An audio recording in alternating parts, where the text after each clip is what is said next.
Hardy Construction. What's up, everybody? It's Hardy Construction. You can find us at hardyconstruction.tumblr.com, youtube.com/hardyconstruction, as well as facebook.com/the Hardy Construction with your host, Comp, and Turkey Sandwich. Today's film is New York Ripper, 1982, the year I was born. New York Rapper, 1982, Los Squatori di New York, directed by Lucio Fulci, written by Gianfranco Clarici, who did the story and screenplay, and Lucio Fulci, starring You're nailing this accent. It's starring Jack Hedley, Almanta Suska, and Howard Ross. A burned-out New York police detective teams up with college psychoanalysis to track down a vicious serial killer randomly stalking and killing various young women around the city. This is in New York City, late 70s, early 80s, slasher giallo film, which is, if anybody's seen Dario Argento horror films, yellow films, yes, that's very racist movie. This is a film that I picked because I like giallo films. Danny hates giallo films, but I like them because I'm a better person. I like that sort of. Them. This movie was quite funny, actually. Giallo what's funny is that giallo, I guess, is considered less classier than a slasher film, even though they're essentially the same thing. But I think with giallo, though, they tend to. It's got the cop spin on it.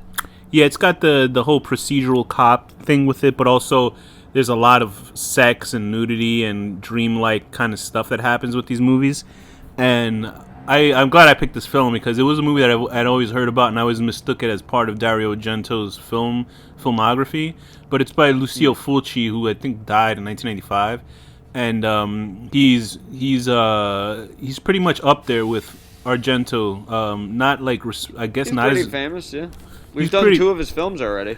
He's respected, but I don't think on the level that Argento is. But I think that a lot of people are pushing that, pretty much the two mainstays of people that you should look into when you're looking at giallo, that sort of Italian horror type of film. You look at Fulci and you look at Argento. What did we do? We did Zombie 3 and Zombie 2. City of the Living Dead. Yeah, Zombie 2. Oh, was it Zombie 2? Yeah, which was an Italian rip-off sequel to Night of the Living, or Day of the Dead, I think it was. And then City of the Dead, which is awesome. City of the Living Dead, which is a fun movie. That's the movie where the girl vomited like sheep guts. That was a great movie. So this film is a typical sort of crazed killer running around New York City in the 80s. It was fun to see New York City in 1981, 1982, and you see all those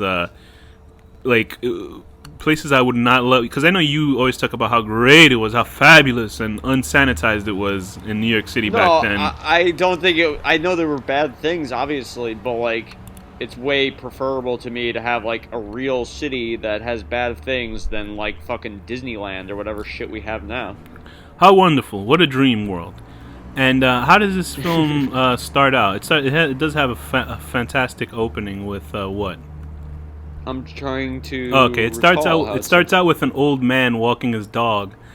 Oh yeah, he's playing fetch. That was pretty funny, actually. The good thing about giallo films is that for some reason they shoot the films and they dub them in post. They always dub the film after in English, even though it's shot in English. They still dub it. I guess because it must be a pain in the ass to wait to shoot audio and stuff like that. Which it is. If you've ever done audio for film, it's annoying as fuck because a plane flying by or a car will stop a shot from being continued. Anyway, this movie starts out with an old man walking his dog, and he's like, "Oh, come get it." He's throwing it around near Dumbo, which is down under the Manhattan Bridge, or it might have been the Brooklyn Bridge. I'm not sure. It's the Manhattan Bridge. This is the Manhattan Bridge. It's funny because you visit there now, and it's all high end art pieces and art installations. It's so expensive and gentrified. It's crazy. And but it's fun. It's fun to see this film and be like, "Hey, I walked down there, but I'm not as scared when I walk around there now." And so anyway, this guy's throwing in his he's throwing this stick that he finds to his little Labrador or a golden retriever, what kind of a dog it was.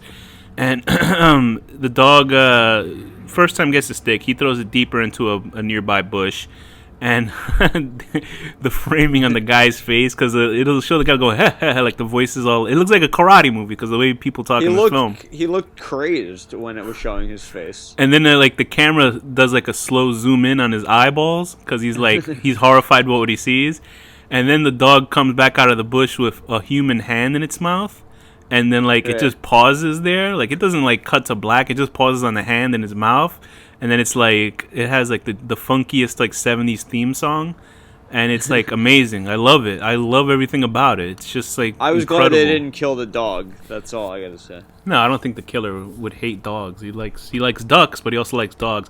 The thing I will say this about these fucking directors, like even if you say the content is shit, these are incredibly filmed movies. They're beautiful. The tension and the look of these films, I haven't seen. You don't like it, right? You keep saying I hate these movies. I never said I hate these movies. You just hate Dario Argento. No, I don't hate him. You say I hate him every time.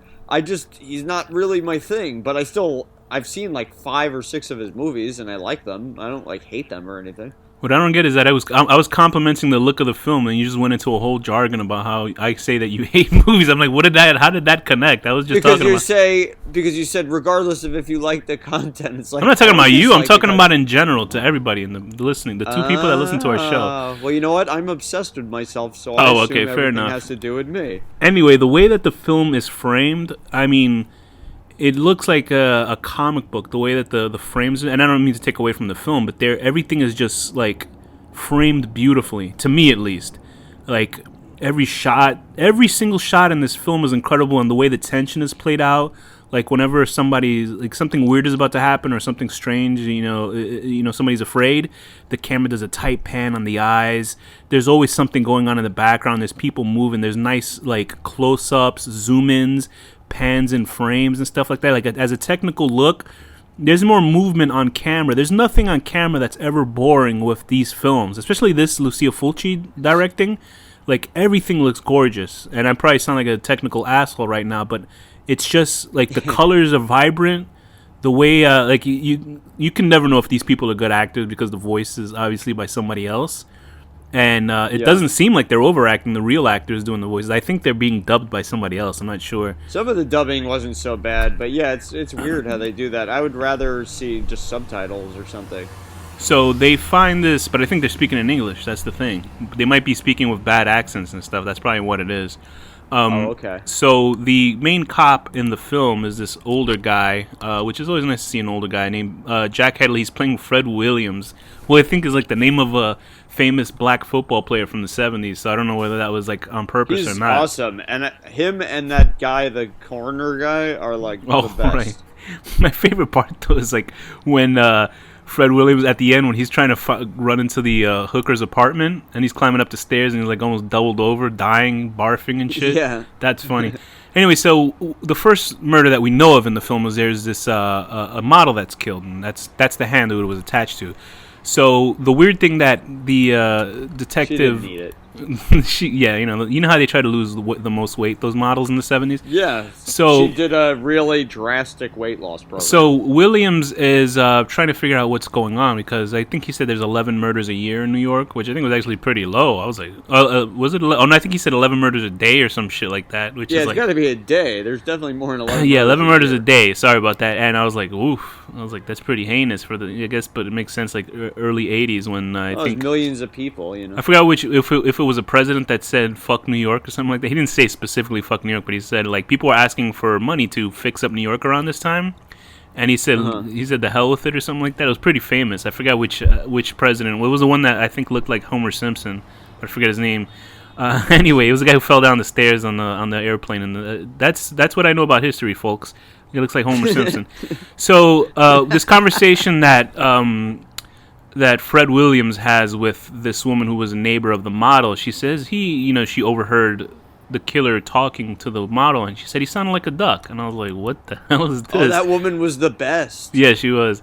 That's another thing that I heard that I remember wanting to see this film, or why I probably didn't want to see this film back then, is because in the trailer one of the first things you hear is the killer's voice. How would you describe describe this guy's voice on the phone. It really is like I love it. I couldn't take it seriously. It sounds like Roger Rabbit type of type of thing, like just a duck. I Horrible absolutely, duck voice. I absolutely love this voice. There's 3 voices in films that I can go to that I love. This is one of the new ones because it sounds like one of like Huey, Dewey, or Louie from DuckTales. But another voice is the voice on the phone in Black Christmas, the original version, and then also there's a movie I think I'm trying called. to remember. He was the one who's like, Buddy. I'll lick your pussy, I'll eat your. Just saying, I have a cold, so I can't really say it, but I did say lick your pussy. And then the other voices, I think there was this movie called Cruisin' with Al Pacino, and he's like undercover looking for a guy who's killing gay guys in the gay scene, but the guy's voice in that was awesome. But the guy's voice in this movie, New York Ripper, he taunts his people. He's like, yeah, he's like, you better find out what's going on, quack, quack. And he does like the Donald Duck quack. It's just so fucking stupid, but I love it. I can't understand why I love it. But I like the explanation for it though. It's great at the end. It's even more incomprehensible when you hear the explanation at the end. But He's also, just a crazy bird. He went crazy. he went cuckoo because this is a film that says it's all right to slaughter women sexually if you feel bad about a girl child. That way you equal it out. If They're that makes trying any to sense. stand up for men, how they don't get custody of children during divorces. I think but the whole, we'll get into why the killer did it, which is pretty bizarre, but I guess it makes sense in a giallo film. So the second murder in this film that we do see on screen actually is this woman who's biking.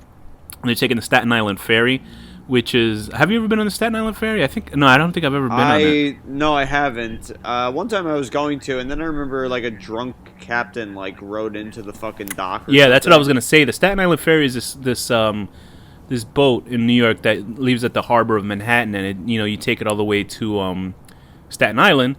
And we had a crash. Horrible to live there. We had a couple of years ago. I don't think I've even been to Staten Island. I've lived in Long Island. I've been there a bunch of times, and it's not fun to get there. Like just drive at least, and the boat seems so inconvenient. So 4 or 5 years ago, this boat captain. I don't think he was drunk. I think he was just fucking a moron. Crashed. No, he was drunk. Was he? That What was an the asshole! thing. How do you Yeah. get drunk doing a job like that? Like, how bored are you? He must have been so mechanically doing it. You know what I mean? Like, what the fuck would Yeah.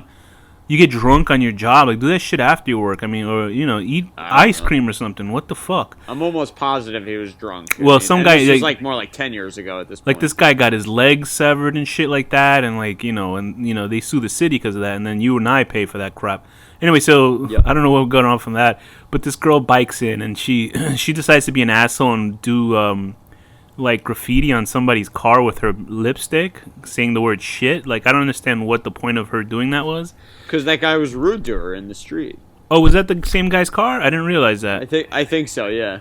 Because that guy was like, oh yeah, well, you're right. It was a red car that he was in. I'm looking at it right now. It was funny because he did say something sexist to her.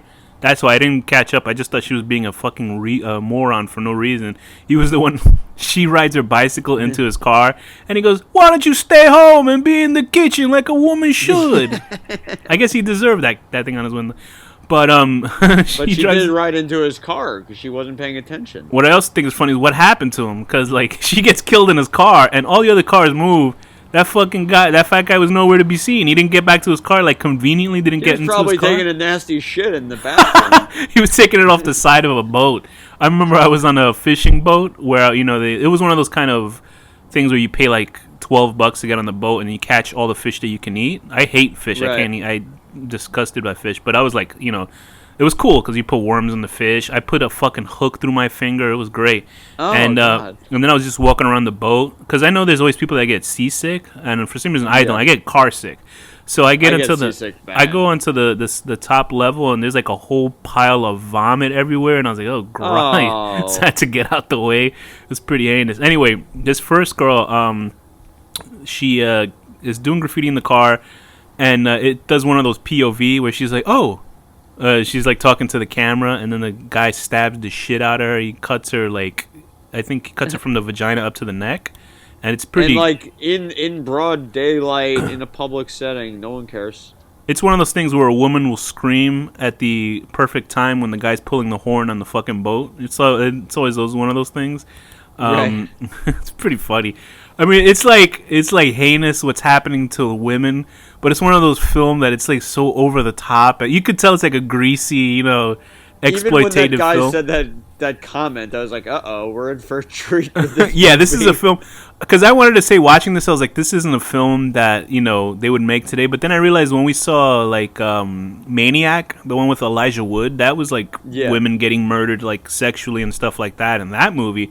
So I guess they could still make it, but there's something that's like. There's something particularly nasty about this film. Not that I give a fuck about being, oh my god, you shouldn't kill women on film. That's fine. I don't give a fuck. But like on film, You people on film, sicko. not in real life. And You misogynist murderer. yes, MRA, men's rights. So yeah, the gore in this is particularly heinous, and it's done really well. So they kill this first lady, and I like how they forced that guy's car. Like that's two things that happens to his car. Three things. He gets a bike run into it. A woman writes the word shit in it, and then it's four things because then she gets murdered inside the car. So he has to clean the car, and then that van behind the car is forcefully pushing it out of the thing. Where did that guy go? Poor guy. This guy is having a bad day. I feel He really bad is. for him. This woman rides a bike into his car. That's like probably the four things the worst happened to What his car. the fuck is wrong with that? That woman, as far as I'm concerned, for the trouble that woman caused him, she deserved to be killed. No, she probably deserved to be in the kitchen, just like he said. He warned her, right? If she had stayed in the kitchen, she wouldn't be dead. This is the first time misogyny was right. What a fucking pig. Who knew? So they bring her body into the morgue, and they have that mortician guy. It's not is it a mortician or He's is awesome. it It's pathologist?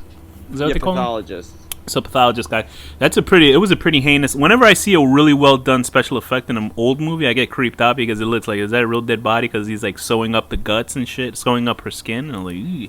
Well, So it's he's all practical effects. he's trying to Great. he's trying to explain to the lieutenant, that this lady when she died and stuff like that, whatever. So we end up meeting the chief of police, which was weird because I thought it was a weird red herring. This movie has a good amount of red herring, even though they clearly point out who the murderer is halfway into the film. All of these Giallo films are full of red herrings. That's like Yeah. a formula. That's you true. know? Because what the weird thing is with the first thing you see in the chief of the film, when he opens the door, there's a tight close up on his hands, and of course we've only seen the hands of the murderer when he stabs the lady. You see his hands doing Okay. some weird gesturing, like cleaning his hands, and then it zooms out, and I'm like, what the fuck was that? Because we never see the chief of police ever again. He just says I like, didn't pick up on that actually. yeah, it's like the first thing you see is when he comes in, is like an awkward shot of his hands. Like maybe it was trying to be a continuous shot from the last thing, but there was no other hands and whatever. So the cop is buddied up with a psychoanalyst. Is it a psychoanalyst or with He is a psychoanalyst. psychotherapy professor from Columbia. Yeah, played by let me see, what is his name? Paulo Malco. Yeah, Paulo Malco playing Paul Davis. Who I've thought was the fucking killer. Obviously, the first guy that they showed. Yeah, you I think he was the totally killer. thought he was the killer, but obviously that was. He was too busy looking at gay porn to kill anybody, so that's good. But I'm sure they. Didn't he actually say at one point? They said something that it was like, "Oh, he's the killer." Like he said something very clearly.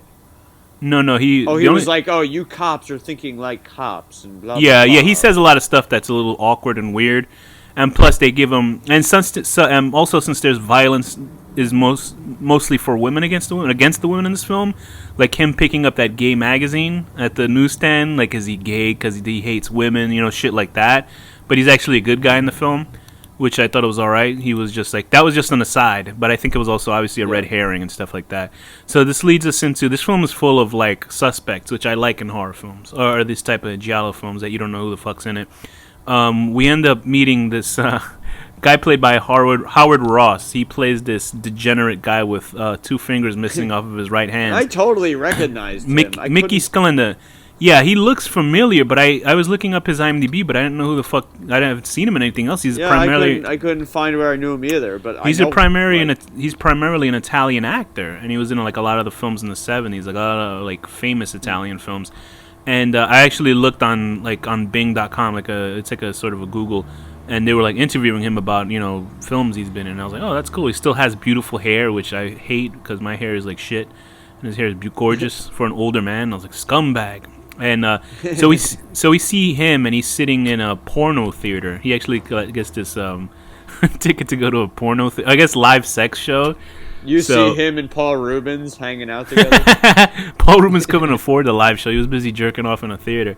So he sits Yeah. across from this older woman. I think this woman in her 40s. I guess that woman, either way, she's this pervert old lady who gets her rocks off. Yeah, it's Jane Forrester, played by Alexandra Delicoli. And she was in a couple of Fulci's movies as well. And she's playing this like woman in her, I think, mid-40s. She was in Zombie. Sorry, she was in Zombie 2. She's so horny. In Zombie this 3, woman. I mean. She's a She horny just needs woman. to get laid. Like her husband needs to have sex with her. Yeah, she wasn't in Zombie. What am I looking at? Either way, she's a pervert, and she was recording the audio of the people having a live sex show, which is pretty good. They had a black guy fucking a white lady. See, these Italian guys are all about, having diversity in film.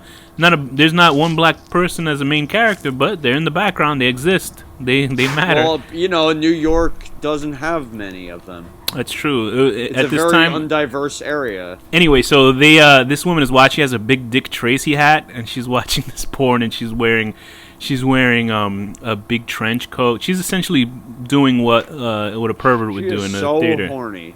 She's a horny woman, and she's jacking it. And Mr. Three Fingers is looking at her. He's checking her out, and it's just like a whole big pervert party going on. And he wants his 3 fingers deep inside her. yeah, as deep as they can get, knuckles deep. The sex show happens, and then there's a murder scene of the sex show lady up in the theater. This movie's graphic, like you see junk, like there was women's a lot junk. of sex. At one point, I found myself thinking, like, wow, like Lucio Fulci needs to get laid. I think no, you know what? I think he did get laid. I think that's what it was. I think he was fucking all the time, and he must have lost his mind and continued making it. So the female dancer, the female sex lady gets killed. Everything's shot so well, like oh my god, everything looks good. Like even like the sex shit looks good in this movie. Like it's done so good. And then we get back to the main cop, and he's sleeping with hookers, and this is when the duck voiced killer is threatening him. And I tell you, I love it. I love this movie. It's great. It's a dirty, nasty movie. What were scenes that stuck out with you with this film? That were good or bad? I definitely liked when the scene where the whore that's sleeping with the lieutenant is with the 3-fingered dude, and she's like all freaking out, thinking that he's gonna kill her or whatever, right? Mm-hmm. And trying to escape and everything. Yeah, that whole scene was very tense. And there's also that great scene with the 2 Puerto Rican guys, and the guy foot fucks the lady. Oh yeah, what the fuck was that? I don't know, because she like a crazy weird scene. She's a pervert, and then the Puerto Rican guy. I guess Puerto Rican people were here more. Puerto Rican people in this movie were more important than black people, I guess, because they actually have a talking scene, but they make it with his actual feet. Like, I mean, it's graphic. And you keep seeing close-ups of the guy's lips. It's like, oh man, this is so gross. Like, but it's shot so well. I mean, they actually see her her nether regions. I was like, oh my god, like no wonder they banned this from like Australia or something. And then they pulled the table away. It was like, because they were playing a joke on her. I guess the joke was that she was like, he had his feet up her ass. You know what I mean? It's the funny scene. Can you imagine how dirty he probably had? Like foot fungus and like. I know. Like an ingrown toenail and shit. I gotta believe that this movie was like. I gotta believe Lucio Fulci was like shadow directing porno on the side or something, because he shoots it so well. Like everything's like really dripping with erotic like shit in this film. Like it's just so erotic and like dirty. This movie. It's like a perfect giallo film. It's just so fucking filthy, but it's like a fun filthy. You know what I mean? I love this shit. It's like exploitation at its finest. Like there's also like old school like exploitation films like that look just boring if you see the trailers for it, but this is like lives up to it because it's shot so well. And of course, what I'm trying to figure out, fartsy exploitation. It is. What I'm trying to figure out with that guy, the guy with 3 fingers, he actually has all 5 fingers on his hand. The real actor. He is. Who is he? Is he working with the duck killer? Because no, he's just got framed. He's just like a. He is I think he is like yes, a but rapist. he is talking to somebody on the phone that's telling him where to go, where to be, and he is talking. They show him talking to somebody on the phone, and they always obscure what he's saying, and he always happens to be at a place where a character who ends up dying later on. Maybe obviously he is being framed. Maybe maybe the killer's following him around. It could be that. And but I'm just trying to figure out what the fuck is the like. It's not, and there's a lot of things that happens with the Giallo films is that they like expect you to fill in parts that are too incomprehensible to understand. Like a lot of things with Suspiria, like the last half of that film is when the lady finds like a shadow ghost, like and like it doesn't explain what it is. Like she's a witch, and then that's it. They don't say anything else that would make sense to make it make any, to be reality based. So, Right. but with this film, like that was one thing that I thought was like too glaring, where I didn't know what the fuck was going on.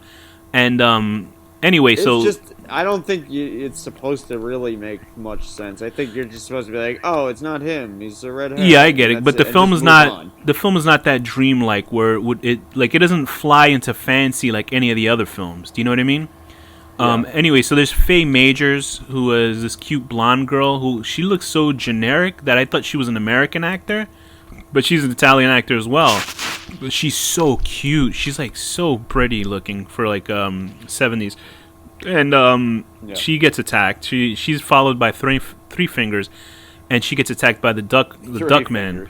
She's attacked by the duck man with his wah, wah, wah, his voice, and she goes into a movie theater where I don't know what they dubbed in the voice for that movie, but it was terrible. It was worse than the acting in the regular film. And she passes out, and then she gets interviewed by the cops, and she becomes like the secondary. She gets a dream about her boyfriend, and I was looking at weird, like the connection there. Like, wouldn't the boyfriend not? So Right. maybe the boyfriend found out about Three Fingers Guy because of her experience with Three Finger Guy, like coincidentally. I think it just happened to be happenstance. I think since he lived, I think that was his fucking house, wasn't it? No, he lived in that other house, but this was her No, but I'm apartment. saying maybe he latched on to Three Fingers Guy to frame him because he almost raped his Oh, like he girlfriend. wanted to find. Okay, because there's Andrea Occhipinti who plays Peter Bunch, and I was looking at him and I was like, where have I seen this guy before? Like how? Like who does he look like to me? And then I saw like recent like interview footage with him, and he looks just like Hugh Jackman. Then I was like, oh, because he looks like a young Hugh Jackman in this movie. So I was like, that's what he looks like to me, at least. And he is her boyfriend because she has a nightmare where he stabs her and kills her. And I was like, well, that's pretty much who he is. He's the killer, isn't he? Because they'll introduce a character 3/4 into the movie that doesn't look as slimy as everybody else. Do you know what I mean? Then That's you're like, the oh, well, I killer, guess yeah. he's the killer.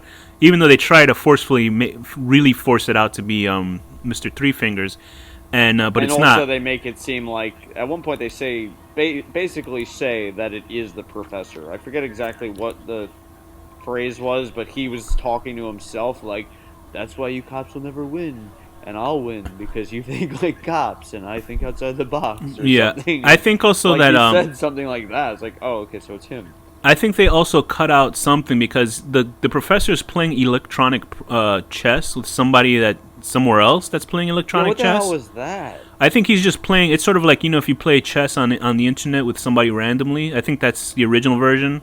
I don't know Yeah, how the but they fuck. made it seem as if it was like a significant, like I killed this person. This is Yeah, my move. because Like, he even you know? the professor even says it to the killer. He said the guy, and he says, "I bet you play chess." He seemed like a smart guy, and I thought maybe he was playing him, and it just happened to be. But then it's like, how do you find somebody like in the 70s or in the 80s electronic chess? Do you know what I mean? Like, do you have to have the same? That was just sort of weird, but whatever. Yeah, how's it linked? They didn't have Bluetooth and shit back then. I don't know. I guess maybe there's some sort of weird signal that they just used. The cops confront the pervert lady's husband after she dies. It's just, yeah, I guess you're right that Peter Bunch was following Three Fingers around to do this to kill him, but it still seems a little bit too like maybe he started following him around after that lady. You know what I mean? I don't know. Maybe it would have to be he followed her out. No, because she got killed. Yeah. He had to have been following him It's from the not a beginning. coincidence that he tried to rape his girlfriend. And then No, follow yeah, her. because he killed. He also killed that woman at the show, the one where the woman was having a live sex show. So he's been following that guy since the beginning. Okay, fair enough. Plus, also that guy was like yeah, you're right. So Three Fingers was like sexually assaulting women, and he's like high on drugs. I love that POV scene where they go into his apartment, and it's just like the black cop. Oh, there you go. That was a main black character. Good for them. He was like walking around. But they relegated him mostly to POV, and then they just like picked up syringes and shit, like with his bare hands, even though they weren't like uncapped or anything.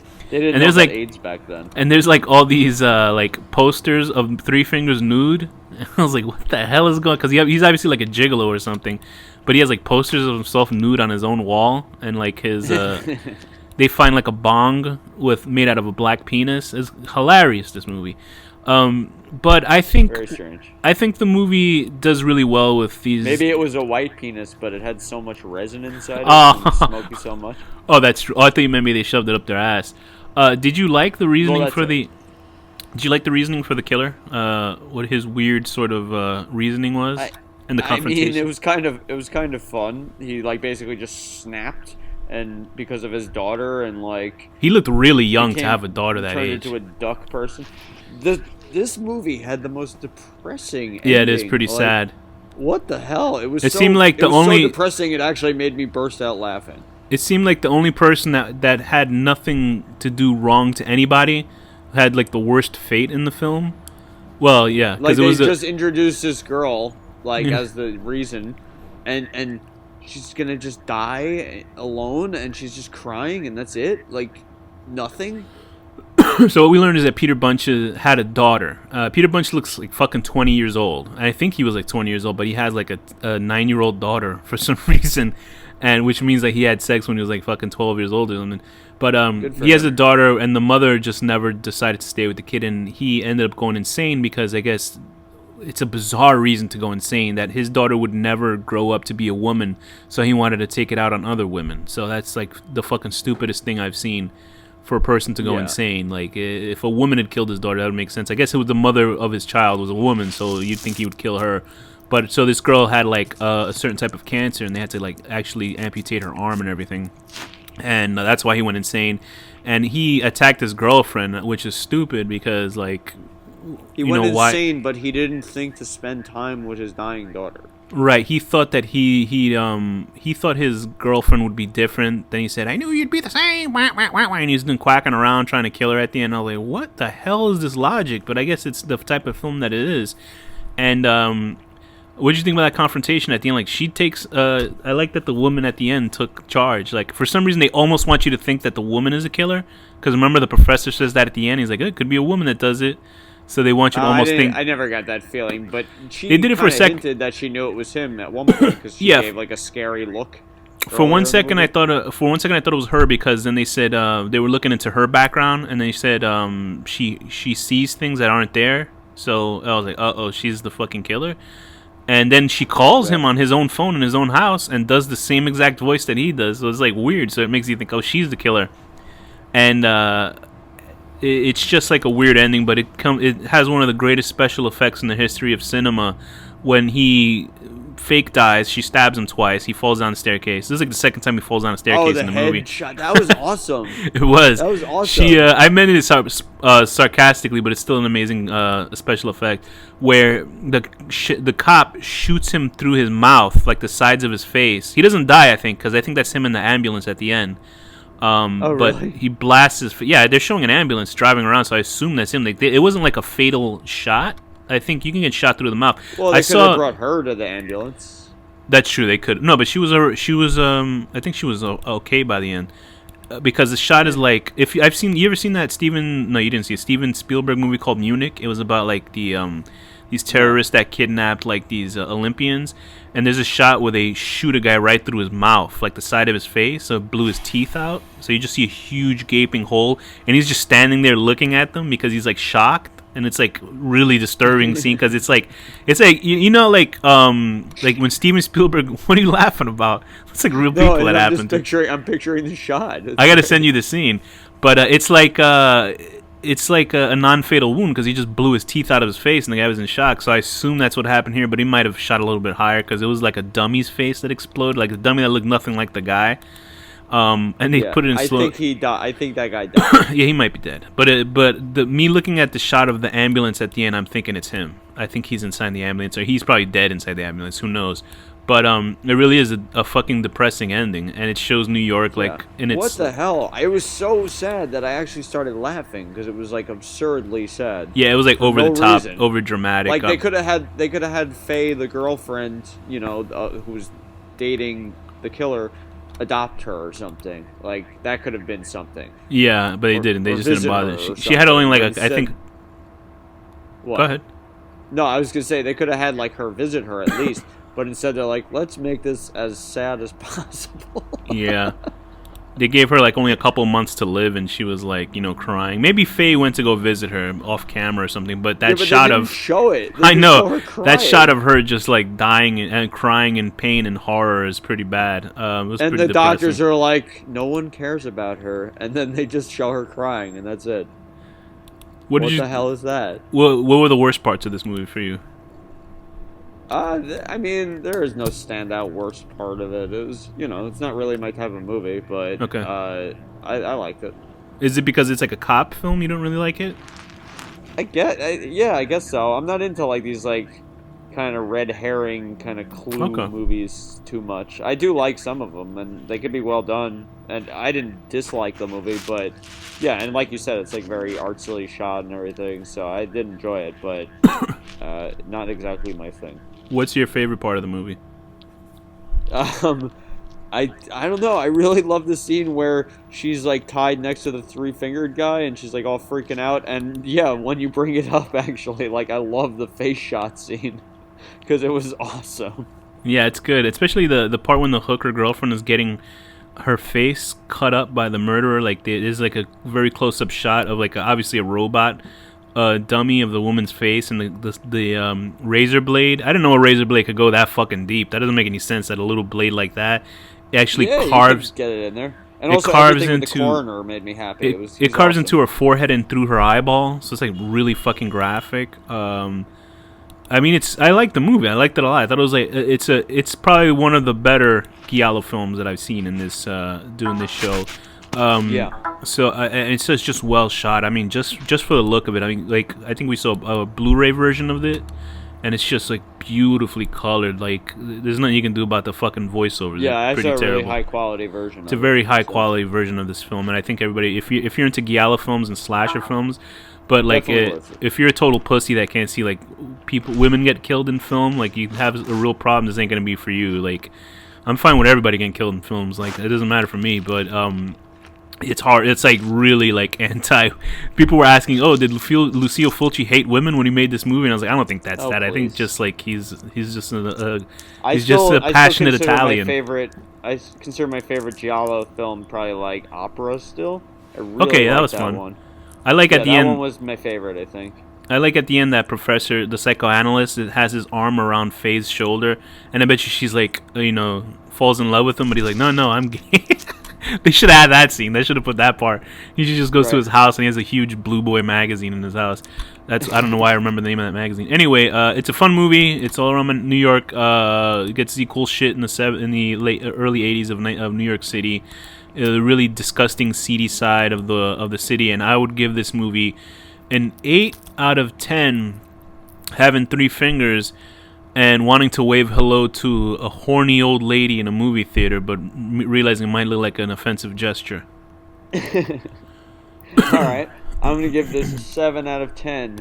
Having so many options to make this little dying girl's life better for her remaining. That few really months, affected you, didn't it? and instead choosing to drive home the point that she is miserable, alone, dying, and that nobody loves her. I mean, that's literally how the movie ends, with a voice, a sound of a young girl crying. That's supposed to make you feel miserable. 10 seconds after doctors talk about how she has no one visiting her and she's all alone and sad. It's literally a movie to, I guess, like, the ending of the film is almost to shame the Peter character beyond the grave. Like, look what But your daughter... anybody could have visited her. That girl Faye, the girlfriend, could have visited her. Let's just hope that was the case, that she actually did it. Anyway, with that, Danny, what's the final word? Loss of blood.